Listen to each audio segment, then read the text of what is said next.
E a gente continua no programa Utilidade Pública de hoje falando sobre herpes. Muito obrigada pela sua audiência, quem está esclarecendo aqui as dúvidas, falando o que é mito, o que é verdade sobre esse vírus e a manifestação desse vírus é o cirurgião bucomaxilofacial, doutor Cristiano Gojá, que a gente agradeceu aqui a presença do senhor, retornando ao programa, já esteve aqui falando sobre câncer de boca e agora volta falando sobre um tema assim que as pessoas se preocupam muito, mas também há muito preconceito em torno. Existe, principalmente por causa da associação que as pessoas fazem, né, com relação ao ato sexual, né? Não tem muita coisa a ver. Pode estar associado, mas não quer dizer que a pessoa tem a lesão da herpes labial que foi um ato não sexual. Necessariamente. Não. Então não são é dois vírus diferentes, né? Pode a lesão labial ter o vírus 2 associado, que é uma menor proporção, e não pode. O mesmo contrário, né? Uma lesão da região genital, né? Ela pode estar associada a um vírus tipo 1 se houve uma contaminação via sexual. Mas quando a lesão do lábio é vírus tipo 1, essa lesão ela é própria da mucosa bucal. O senhor estava falando sobre a questão do tratamento, as pessoas já alertando a ela. Quem tem herpes, que essa já se manifestou, já sabe que quando começa ali, o senhor estava trazendo aí vermelhidão, coceira, Sim. Queimou, já sabe que vai estourar e aí tem como segurar ali. Tem como minimizar. De algumas formas. Ou mesmo ter uma vamos dizer assim, retração das vesículas, né? Então, o aciclovir é a arma mais acessível, né? Tem em farmácias, as pomadas, né? E as soluções você pode mandar fazer em farmácia de manipulação, né? E também tem a questão da laser terapia, né? O laser, ele é uma arma que se usa cada vez mais e ele tem esse fator cicatricial. Ele leva as células para a região para ajudar a combater.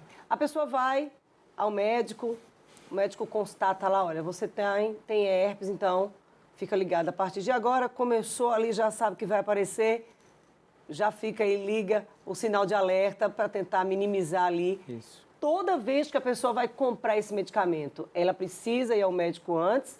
Ou esse está entre os medicamentos vendidos isentos de prescrição? Isentos, principalmente pela facilidade. Às vezes a pessoa não consegue, porque a manifestação ela dura em torno de 10 dias, vamos dizer assim, uma média, né? Então, às vezes, né, pelas dificuldades que se tem hoje a população, às vezes em 10 dias ele não consegue acessar um médico para poder se consultar e pedir, né? Então, é uma medicação que tem livre acesso na farmácia, né, que a pessoa só usa quando ela realmente tem. E quem tem herpes sabe a hora de utilizar. A gente mora numa cidade que faz muito calor.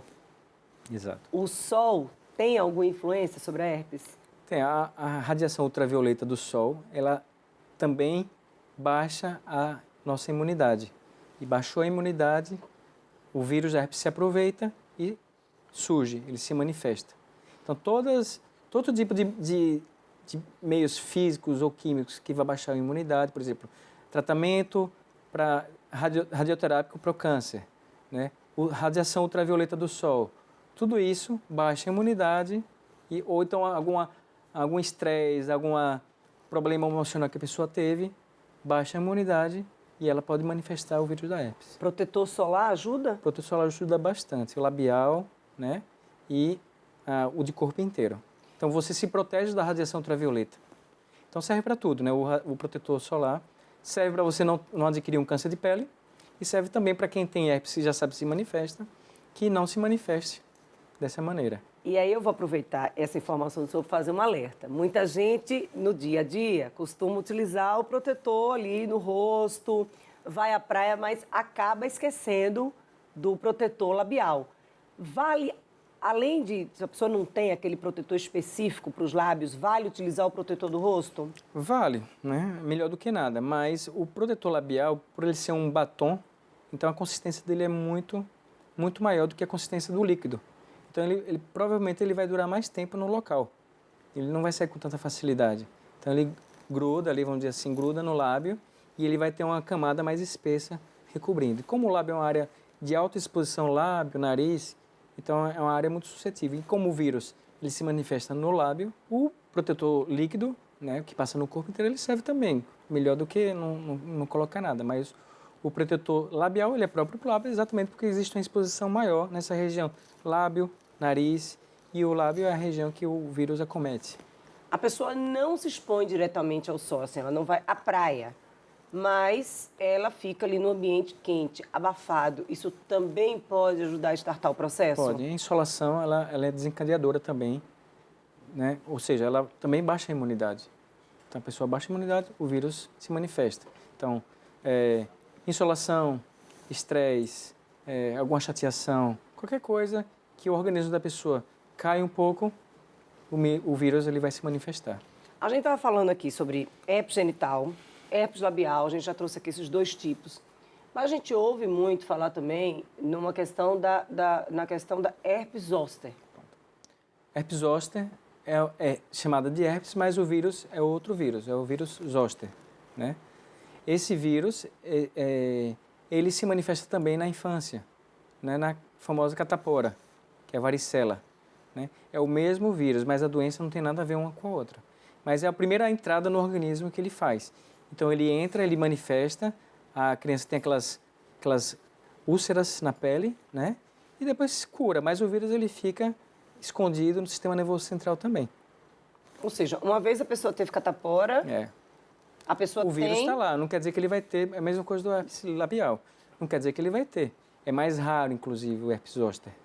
É mais raro. Que ele se manifesta em pessoas realmente imunocomprometidas, né? Fortemente, como pacientes que passam por radioterapia, né? Então, esses vírus se manifestam. Eles são muito mais violentos que o vírus do herpes simples, porque ele se manifesta em todo ramo sensitivo do trigêmeo, que são, nós temos umas ramificações, né? E que você consegue perceber a sensibilidade. Então, ele ocorre exatamente no caminho desses nervos. A herpes zoster seria um vírus de manifestação mais violenta do que... Mais violenta. As dores são muito intensas. Tem dores que chama pós-zoster, que são dores muito fortes. Inclusive, essas dores elas são minimizadas com aquela substância da pimenta, né? Tem uma substância que a pimenta produz, é um subproduto, capsaicina, né? Eu acho, alguma coisa assim. E existe uma medicação à base dessa droga e que alivia as dores desses pacientes. A dor no local No que local, aparece. E no pode local. aparecer em que local? Ela pode aparecer em todo local onde o nervo trigêmeo se manifesta, que é região mandibular, maxilar e ocular. Quando ela aparece no olho, a pessoa pode ficar cega também. Porque o vírus ele vai lesionar o nervo, ele cria cicatrizes. Então, o olho ele pode perder a visão por causa do herpes zoster. Quem teve catapora na infância fica com o vírus para o resto da vida. Pro resto da vida. Pode não se manifestar. A maioria das vezes, mais de 95% dos casos, não vai se manifestar. Só vai se manifestar se esse paciente tiver uma imunidade muito rebaixada. Uma maneira de se evitar isso, ou tentar, hipoteticamente, se evitar, é a vacina da varicela, né? Hoje em dia existe a vacina que as crianças com 1 ano e pouco elas tomam, né, para não ter exatamente a catapora, a varicela. E aí, provavelmente, ela vai vamos dizer, excluir a possibilidade de ter no futuro, né, depois dos 50 anos, que geralmente é a idade que ela aparece, ter esse herpes zoster. Esse herpes zoster realmente ele é danoso. Ele tem manifestações na pele e dentro da boca que são um pouco mais raras, mas acontece também. O aspecto visual do herpes zoster, né, aquelas bolinhas que aparecem aqui no lábio, na herpes simples, aparecem na metade do rosto inteiro, pegando o caminho do nervo, né? Então, ele geralmente, mas não necessariamente, respeita a linha central, a linha média que nós chamamos, né? Porque o nervo eles vem em pares, né? Então, ele vai caminhar o nervo. Então, o nervo para aqui. Então, as bolhas elas vão parar aqui também, na linha média. Nesse caso, o que fazer? Nesse caso, a ciclovir também, né? Aquela mesma antiviral, né? Aquela medicação à base da subproduto da pimenta para dores, é um tratamento sintomatológico, ou seja, para minimizar dores e as sensações de prurido e tudo mais. Transmissão nesse período? A transmissão, o vírus, quando as bolhas estouram, ele se manifesta da mesma maneira que o do herpes labial. Mas, como eu disse, é muito mais raro de acontecer. Então, eu não conheço nenhum caso que alguém que tinha herpes zoster. Primeiro que as pessoas tendem a se afastar um pouco, por causa do aspecto facial. Então, fica mais, como eu falei, o contato é que é o mais importante. Contato direto, né, com a lesão. Então, é muito mais improvável. Não quer dizer que não possa acontecer. Mas a manifestação do vírus, ela vai acontecer na queda de imunidade do paciente. Quem tem tanto herpes labial, herpes genital ou herpes zoster, pode ser doador de sangue? Pode, nada impede. Isso é um outro mito. O vírus, ele fica no sistema nervoso central, ele não fica no sangue. Quando ele se manifesta, ele percorre o nervo. Ele não vai via hematogênica, via sanguínea. Entendeu? Então pode doar. Principalmente porque aquele fato de a gente saber que uma boa parte da população tem o vírus, mas que manifesta, senão ninguém poderia doar sangue. Entendeu? A gente sabe que tem muito preconceito quando a gente fala em qualquer um desses tipos do vírus da herpes. Tanto herpes, o tipo 1 e o tipo 2, que a gente já falou, labial e genital, quanto herpes zoster. A gente tem também, que as pessoas chamam de fogo selvagem. Quando a gente fala, a gente tem um monte de assunto para abordar aqui. Mas não dá para se isolar. Não. Tem que correr para minimizar. O paciente do herpes zoster, como é mais grave, as dores são maiores, eles até ficam acamados, né? Ele nem consegue ter disposição para sair nos locais. Mas o herpes simples não. O herpes simples, a pessoa trabalha normalmente.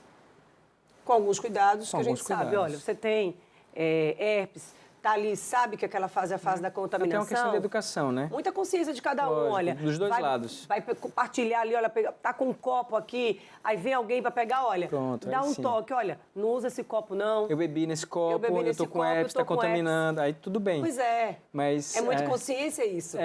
Precisa de muita orientação, muita informação para que a pessoa saiba, né? E eu acho que o preconceito também acho que é uma das partes que dói mais na pessoa. Ela se sente isolada, né, por causa do preconceito. Doutor Cristiano, muito obrigada pelos esclarecimentos. A gente vai voltar aqui com esse assunto, porque esse aqui é apenas assim, a ponta aqui. Tem muita coisa a se falar. Muita dúvida a ser tirada. Infelizmente, nosso tempo chegou ao fim. A gente vai trazer esse assunto de volta. Muito obrigada pela presença do senhor aqui no Utilidade Pública. Eu que agradeço. Obrigado. E o programa Utilidade Pública de hoje fica por aqui. A gente tem um encontro marcado amanhã, no mesmo horário, a partir das 13h30, aqui na sua TV Aperipê. Eu espero você.